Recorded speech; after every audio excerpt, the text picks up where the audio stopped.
Alright, so what we're gonna do here is we're gonna repair a speaker issue where the speaker is basically chipping in and chipping out, so the sound is intermittent.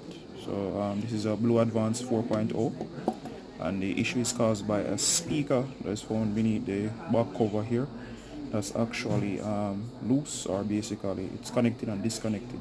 Alright, so we're gonna remove the screws. I've already removed a few of them. Now we're gonna open the unit. Exactly. Alright, so what you want to do is find the seal, and you're gonna find something and get into the seal. Basically, you're gonna force it apart once all the screws are removed. In total, there are 6. You can use a pair of forceps or something like that.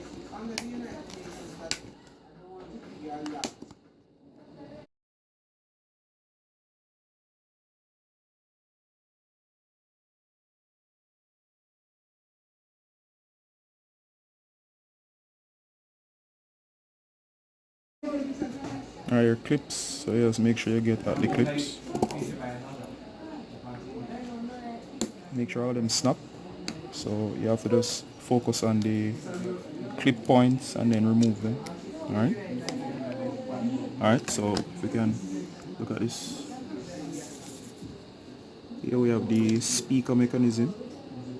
And as you saw before, we were saying we have issues where it's just working sometime, other times it's not, you're not getting any sound.